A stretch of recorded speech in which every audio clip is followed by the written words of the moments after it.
This week in our collective heads, wanna put an old rumor to bed. Stereotype that you've all heard, how we're all just angry video game nerds. Most of us have actual jobs, kids and families and cats and dogs, yeah. This week in our collective heads, this week in our collective heads. Welcome to This Week in Our Collective Heads. I'm Patrick, and I'm joined by Kevin, intermittently, and this week we actually get to do the show together, so we're pretty happy about that. Yay! We're here giving you the gaming news like we do every single week. If you're not subscribed, do that on YouTube. If you listen to us on podcasts, thank you. Tweet at us so we know who you are and what you're wearing. On to the gaming news. No? We got some gaming news, though. That's what we do here is video game news. Usually we do Xbox backwards compatible stuff. I didn't see a tweet from the Major Nelson. Nothing this week. Surprising, but there's a lot of games they put out, so we'll have to skip that, unfortunately. But we do have some news on the Shadows Die Twice. I always Sekiro. I always mispronounce the name of the game. I always just think Shadows Die Twice. Yeah. I'm convinced that they gave us Shadows Die Twice for the Americans. Oh yeah. Because like having a subtitle like that gives us a way to refer to it without having to worry about, am I mispronouncing this thing? But yeah, so that's coming out March 22nd with everything else, because that's the same date that like Anthem and like there's 3 or 4 big games coming out in March on the 22nd specifically, but this is going to be the one that I'm going to have. Well, you've got Spider-Man coming out, Red Dead, and Shadows Die Twice. Well, no, I'm talking about specifically that date. Specifically on that date, sorry. 22nd. I was just thinking like around that time, because I'm like, No, Spider-Man's coming out in like at the end of this month. I know, I'm just like, here, just take my wallet, just take it. Yeah, just give me games. I just want to play. Yeah. So we've gotten to see a little bit more of the gameplay on this. Mm-hmm. And have you been able to watch much of that? Not a lot, no. Okay, so Vatividya and Epic Name Bro have been streaming a little bit of their thoughts, and like it's interesting because when you're at that level of combat, there's very much a subtle difference between how it moves, because like I've been playing Dark Souls 1 and it's so slow. Yeah. Because like I got used to Bloodborne, and then Dark Souls 3 was a little bit slower than that. And I know that this is one of those industry terms that's way overused, but combat feels really fluid. Like one move flows into another, and so you'll have a little bit of a wind up. But I think one of the things that's allowing them to do this is that they're not going to have the PvP element in it. And so you don't have to have your character do a wind-up that would allow somebody else to parry. Exactly. And that's something we also saw with the other samurai game that's coming out. I apologize, I had to fix your Neo 2? No, what's the third one? The third samurai game. Yeah, there's Shadows. Who's it by? I can't remember. It's the one that they did during the PlayStation conference. The guy came out and played the flute for like 17 minutes. Oh yeah. That one. Yeah, that one, which looks great. But very different samurai games coming out. But that one, they've showed that in a very subtle way in the gameplay, showing the samurai waiting, showing the hero waiting to draw, and then just done, because you can't telegraph those movements. If you telegraph it, you're dead. Very much almost like a Wild West gun shoot. Like that's what shootout. That's what it reminded me of. Same thing with this game. So it's going to be a lot faster paced, and the grappling hook is going to be interesting in Sekiro as well. So, it's so fast. Yeah. It was also interesting because we saw a lot of the same moves that we'd seen in the initial trailer, but now we get to see like the little prompts that show us where we can jump to, when we can counter, and they'll have like a Japanese not haiku. What's the symbols called? Kanji. Kanji. Yeah, the kanji symbol pop up, and that'll tell you like when you can counter and stuff like that. Yeah. I really like the fact that they've shown a couple of moves that are like one-hit kills. I like the tension of that, and you were talking about that as well with the other game. Just the knife's edge, which is how it was. Like they were such killers that it was.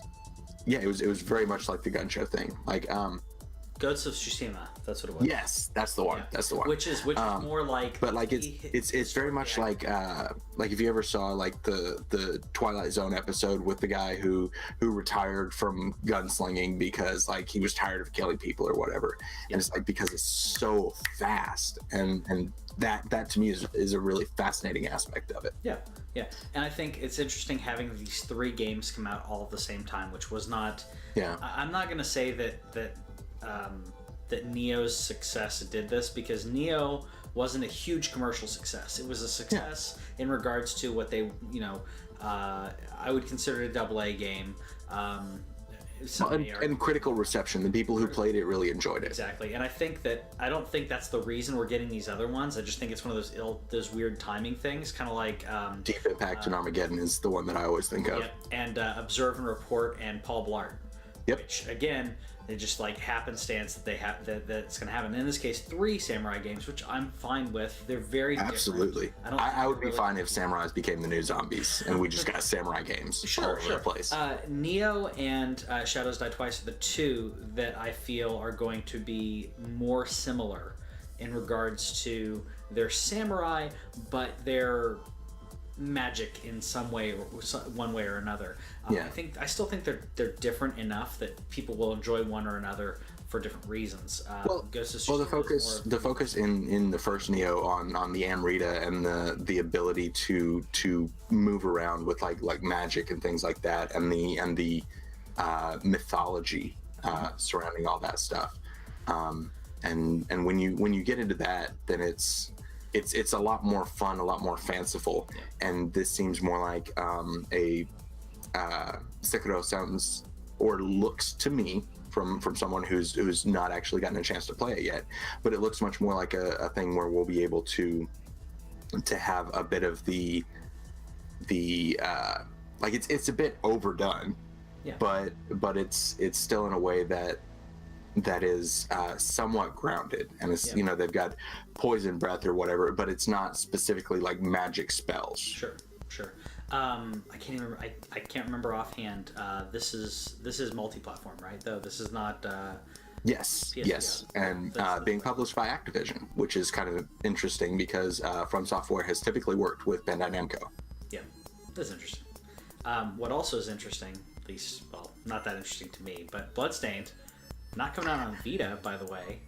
Yeah. Little news on that, which, boo-hoo, sorry, it doesn't need to happen. I know you're gonna... I'm completely okay with that because I specifically ordered it for Vita, and I don't actually play on my Vita that much anymore. I've transitioned completely to Switch, and what they did when they dropped, because they dropped the Wii U version, I want to say February of this year, maybe a little bit earlier. But when they dropped that, they said, okay, so if that was your platform of choice, you can either get a refund or you can switch to another platform. And that's the way to do it. Totally commendable. Yeah. So what they've done is they're going to allow me to switch from Vita to, Switch. Switch, yeah. And so that's my intention. Yeah. And this is coming out 2019, which again, I'm fine with those kind of delays. I want it done. I want it polished. I think it's very commendable. I mean, any other action other than refund would have been wrong. I think it's great that they can say refund or we can switch your platform. I really like that they did that, as opposed to saying we'll just refund your money, go pre-order it yourself.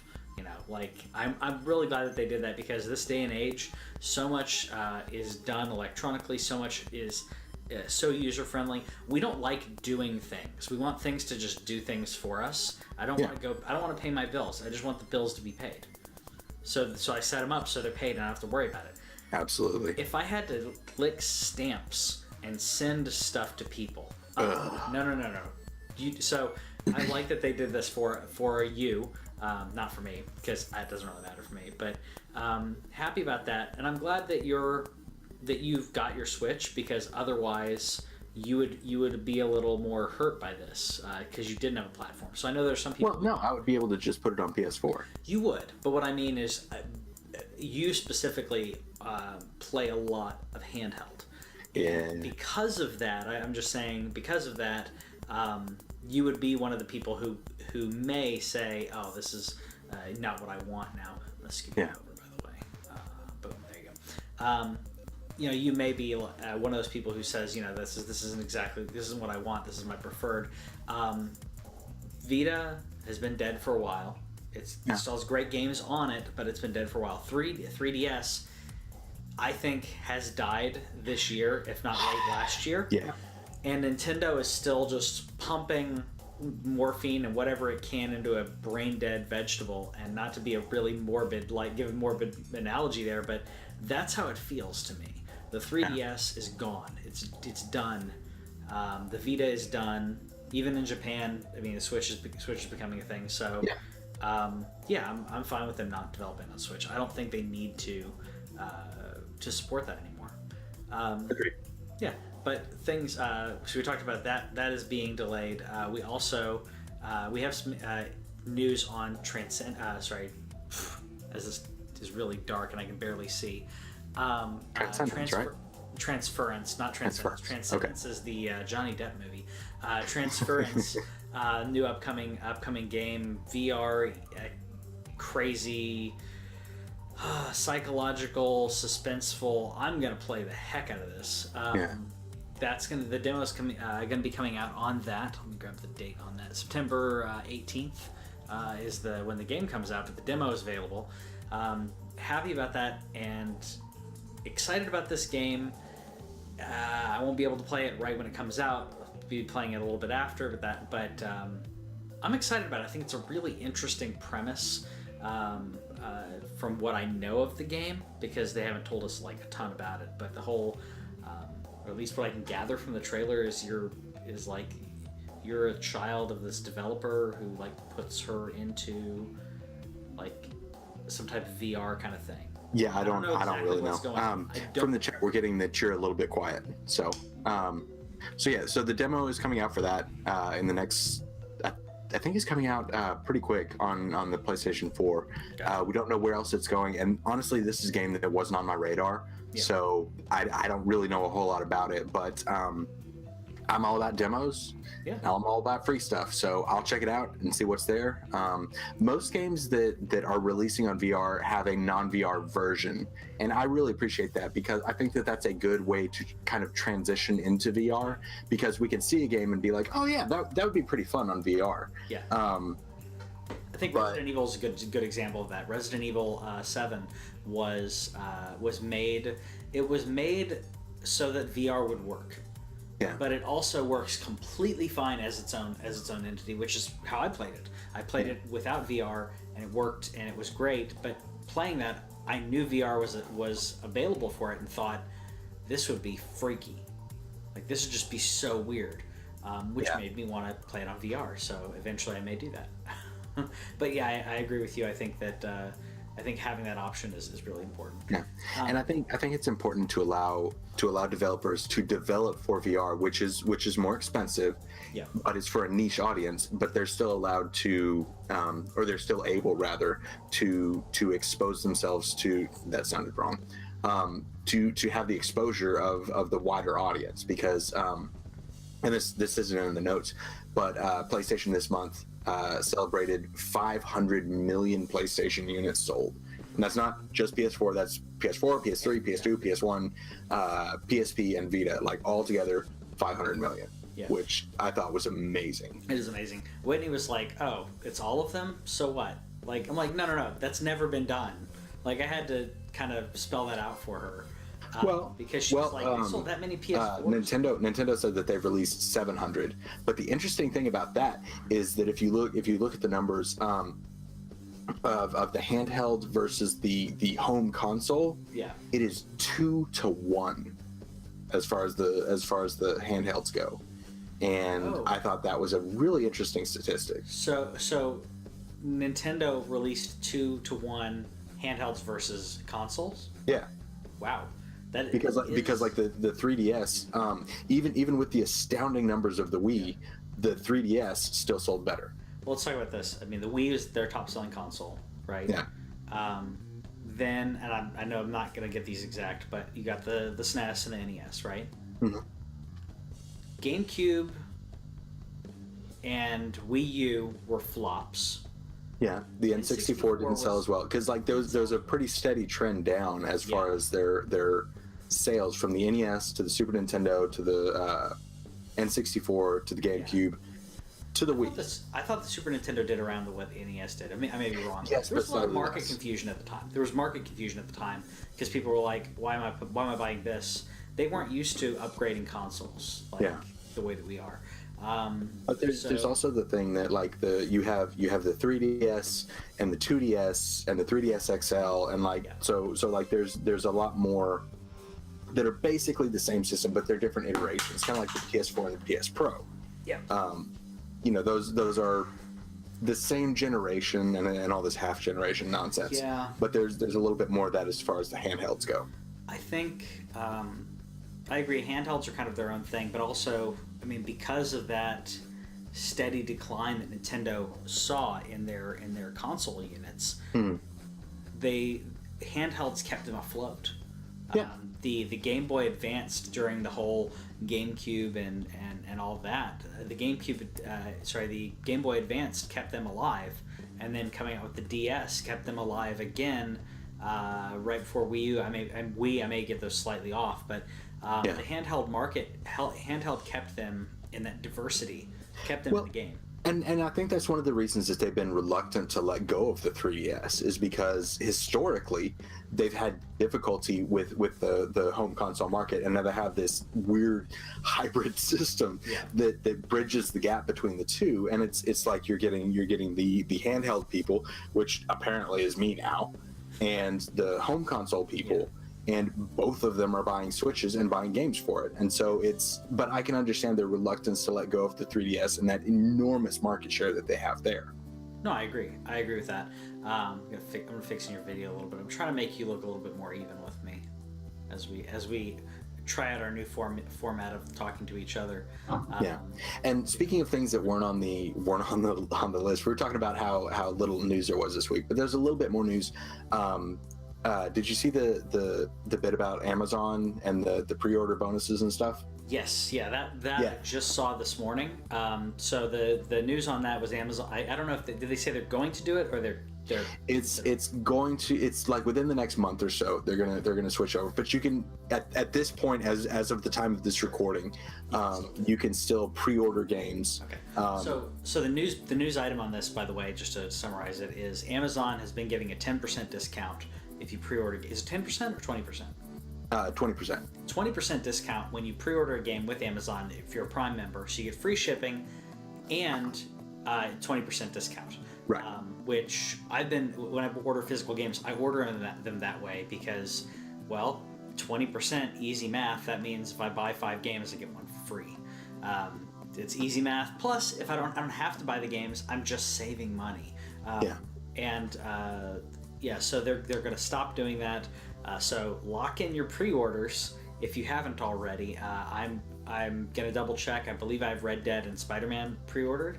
So I'm going to lock those in. I guess I can pre-order Shadows Die Twice, Ghost of Tsushima. There's a handful of others that I guess I'll want to throw in my pre-order to lock in that 20% discount.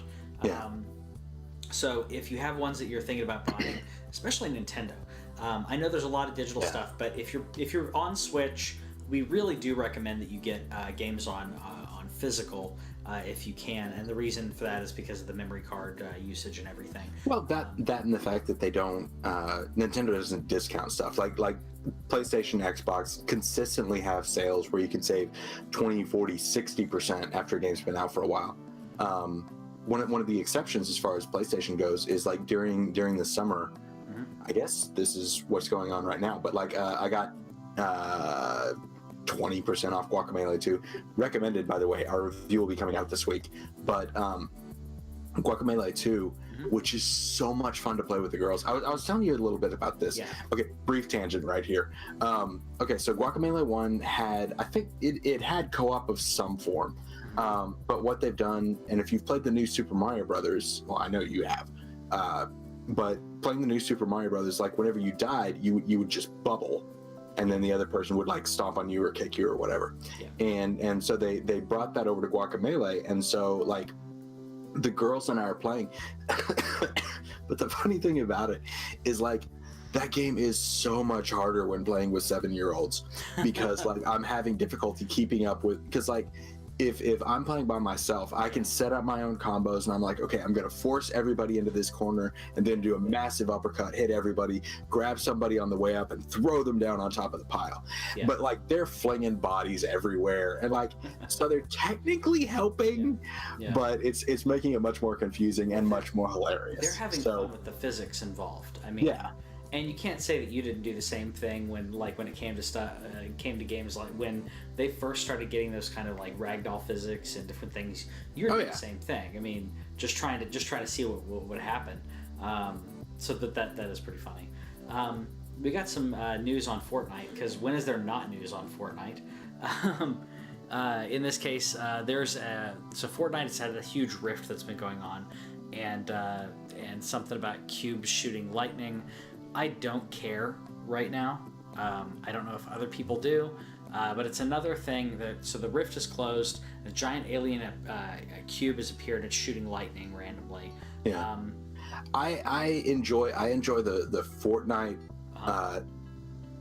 progression stories, kind of the same way that I enjoy EVE Online stories. Is like, I'm not going to play this game, but it's really, really interesting to see how the community reacts and what the community does with the way that this is coming out, because there was a giant hole in the sky and we're in a dome or something, and then it started shooting lightning, and now it has delivered a giant alien cube, and I'm curious to see what happens next. I am too, but at the same time, I feel like these are like the ranting raves of a really bad dungeon master. Like, they don't know where they're going, and they're just going to throw stuff in to have things happen. Okay. It's random. It doesn't, and the end of things, when you at the end of it all, people had fun. Yeah. But did that bit actually matter?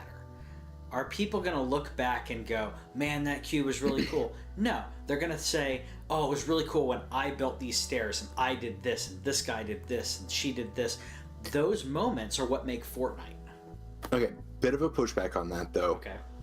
The ARG of having items disappear out of Fortnite and appear in the real world, that is cool as heck. Say that again? Okay, there were items that were disappearing from the world. Oh, that, yes. A giant like hamburger with eyes or whatever, and it showed up in the desert in Nevada somewhere. Yeah.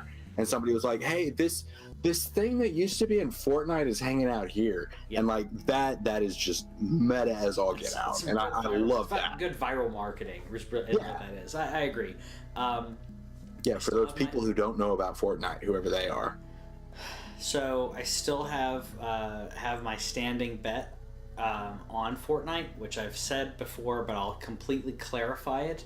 By December 2021, there will be another game that is either Battle Royale or something else that will be the thing, and Fortnite will not be as big. Similar to what happened when, and I had a debate with someone on this, but Fortnite took over the FNAF place. Is what happened. Five Nights at Freddy's was a huge thing for adults, but also kids. Yeah, absolutely loved it because it was edgy enough, but it wasn't too edgy where parents were like, "You're not playing that." It was enough that kids could play it. It was a very cheap price. In Fortnite's case, it's free. Five Nights at Freddy's was a couple bucks. Everyone was playing it. Kids were playing it. There were videos all over the internet about it. And there was merchandise. If you walked into a mall, you would see, Hot Topic, whatever. They're going to have that kind of stuff. You would see kids, like when I go over to Disney, there are kids wearing Fortnite shirts right now. Same kids would have been wearing Five Nights at Freddy's shirts 2 years ago. So something's going to dethrone it, and that is what happens. Same thing happened, in my opinion. Minecraft, I feel, was dethroned. Are people still playing Minecraft? Of course they're playing Minecraft. They're gonna play Minecraft for the next 30 freaking years because Microsoft won't release anything new on it. They'll just continue to release updates. If they release I've said this before, if they release Minecraft 2, it will bomb. Yeah. It'll be Super Mario Brothers. You're missing the point. You're missing the point. It'll be Super Mario Brothers 2 all over again. Minecraft will still be played. Five Nights at Freddy's will still be played to a lesser extent. Fortnite will still be played. Diablo 2 servers are still up. You can still play Diablo 2. So that's still a thing, but Fortnite will be dethroned by December 2021. Speaking of Diablo, are you going to play that with me on the Switch? Because I haven't played it. I've seen it a little bit, and I played like a demo or somebody brought a disc over or something. So I played it for like 20 minutes. Yeah, but I have it on PC. Switch, okay. I have it on PS4, and I'm gonna buy it. But will you get it? Okay. Diablo so that was my question. So I will absolutely play this on Switch. Diablo is like my thing. I played the heck out of Diablo 1, Diablo 2. I played the Diablo 1 expansion pack that was done by Sierra, not Blizzard, that no one remembers now, where you can play a monk. It was called Hellfire. There's a Diablo 1 expansion pack that Blizzard outsourced.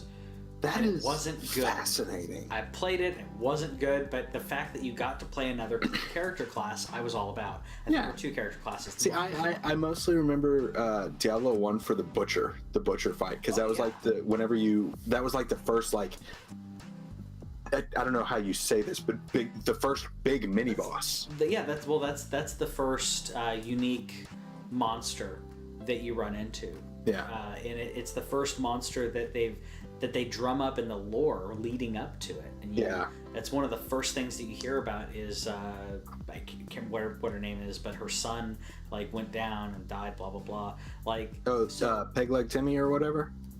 It wasn't. Was it Peg Leg? I can't remember. So, but obviously I'm gonna play. I'm gonna play him again. But it was an excellent game. The lore was great. I was so into this game that I was playing it and not doing my homework. I know you can say that about a lot of games. I had a writing assignment due in freshman year of high school, and I was busy playing Diablo 2, and I completely spaced it. And it was one of these. It was a very open, like it's fiction. Just come up with a story. It has to be like, and it was like AP English, whatever. So like it has to be like 5 pages of this, and I'm like, okay, I'm gonna write some Diablo fan fiction. And I didn't mention any characters. So Diablo wasn't mentioned. Baal was hinted at, but I didn't mention him by name. It had to do with like finding gems. And there's like, and then I wrote it all. And then because I wanted to just make it seem like it was like epic, I did it George Lucas, right? So I numbered the pages as if they started on page 70 something, and then like it said chapter 5. Like so my teacher read it, and she was like, "This is really good. Do you have more?" Like she wanted to read more. That's awesome. Like I was like, "Oh my god, that's amazing." So it was one of the times, or a couple times in my life, where teachers were like, "You're good at writing," but that was like completely half-assed, and I just changed it up just to make it seem more epic. Like this is part of a larger story, because really what happened in the story, nothing really happened in the story that I wrote. It was all about this journey and the inner struggle of this person, what they're trying to do, and then it ends with them falling off of a cliff, and that's the end of the chapter. And she's like, "Well, what happened?" I don't know. I was making it up, kind of like the Fortnite people.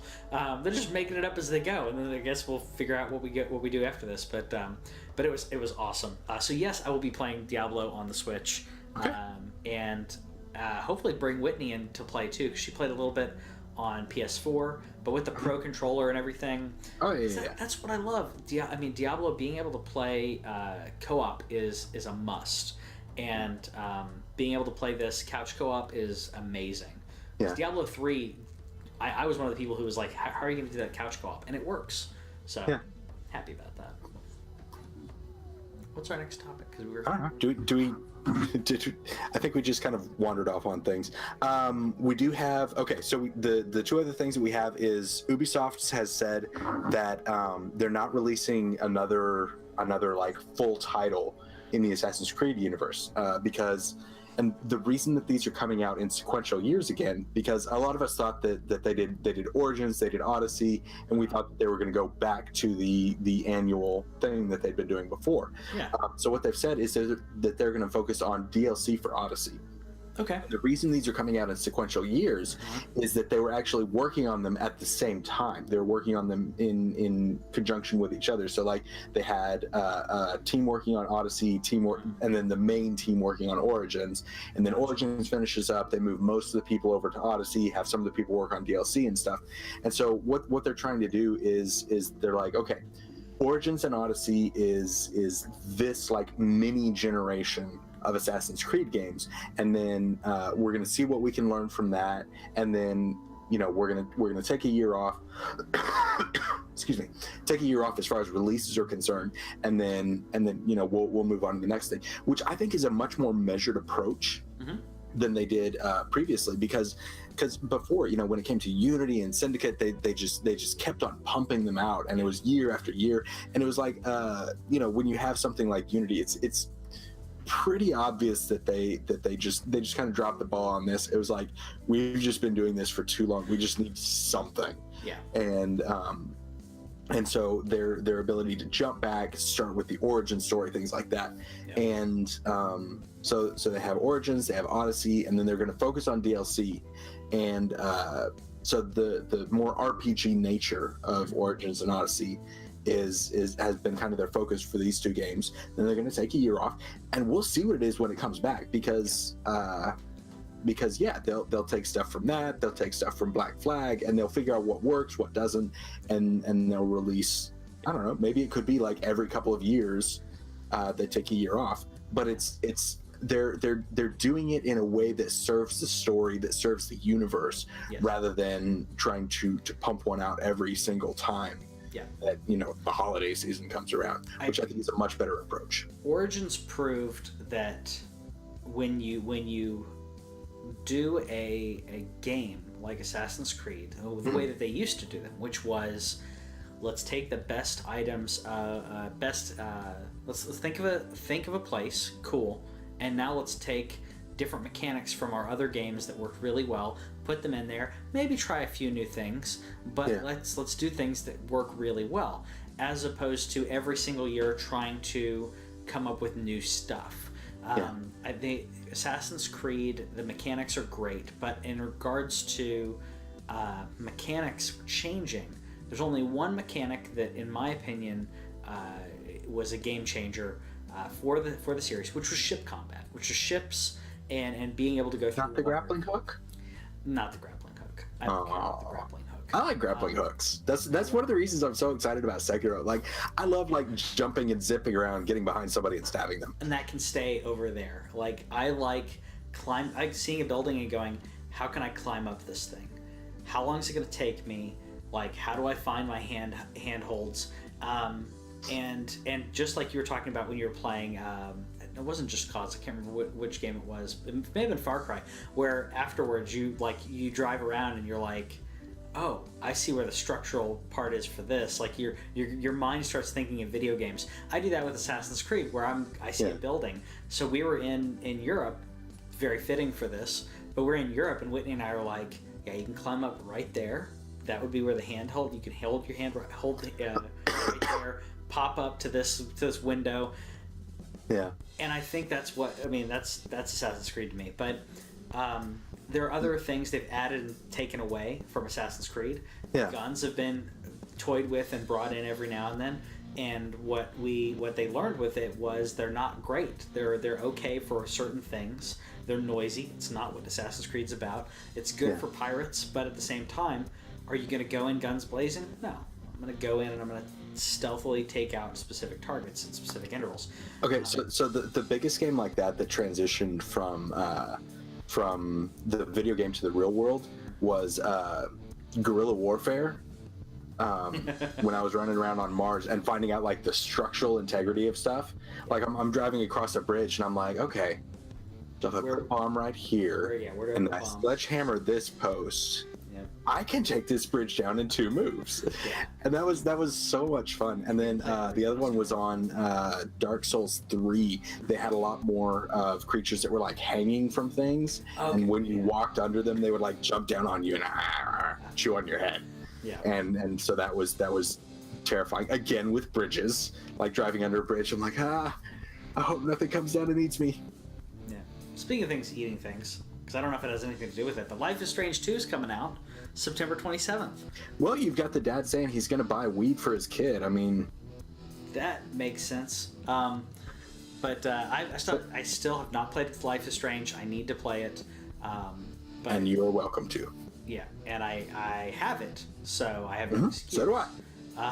Thanks to Games with Gold, I believe, or PlayStation Plus. I can't remember which one. It's on something. It's on something. I have it for free. I got it. I have no excuse, but this is something that I do want to play with Whitney, so I want to play the first one and then play this one with her. Because the storytelling and the branching involved is really interesting to me. I think Owen and Cassandra played this together as well. Yeah.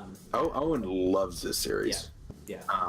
And so we've got an extended gameplay trailer, which a lot of it is just following the character, and it's also interesting because this is the older version of Captain whatever that we got the demo for. Captain Spirit, that's the guy.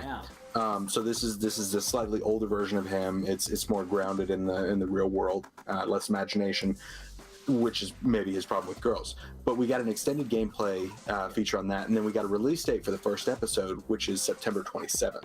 And so with that coming out, and we've got episode 2, it's called Suffer the Children of the final season of Telltale's The Walking Dead, coming out around the same time. And so it'll be interesting to see, because those seem like very, as someone who is not particularly into those games, those seem like very similar audiences. Like the Venn diagram on that would be pretty close. But yeah, those are things that Owen enjoys and that a lot of people enjoy. Final season is also the one that they've updated the engine, and so I'm curious about that. And when I get a chance to check it out, I intend to jump in there and figure out what they've done, because the Telltale engine, they held onto that for way too long. Years and years. I mean, that's the problem when you have like 3 or 4 different projects in development. You're all working out of one studio and everybody's jumping from project to project. They and I'm glad they're upgrading, but at the same time it's Telltale, so it will be buggy. It will have problems. These things happen. Yeah, these things happen, which is funny because if it was Bethesda, you wouldn't say that. But bugs happen. But you always get onto Bethesda about their bugs. Do. Yeah, but I'm Still happy. buy them. You still buy them. I mean, they're still good games. It just takes a little bit longer for it to be polished. But anyways, that's it for the gaming news this week. Let us know in the comments what you think, and let us know if we missed anything, and let us know if you're tired of Fortnite, just like I am. Also, this week we have 3 videos coming out. We have a Dead Cells video coming out, which is 5 things Dead Cells doesn't tell you. We have the Guacamelee 2 reveal coming out, and then we have the Gold Plus Roundup. So if you follow us on YouTube, you'll be able to get access to all of those. All of those are very, due to various influences and events in my life, I think we're going to be able to be a lot more on top of the games that are coming out now. Yeah. So if you're interested in Dead Cells, free stuff. And everybody loves free stuff. Yeah. Or if you're interested in Mexican combat, take a look at our YouTube channel, subscribe, hit the bell for extra alerts, and we will see you on the internet. Bye. Thanks for watching This Week in Our Collective Heads.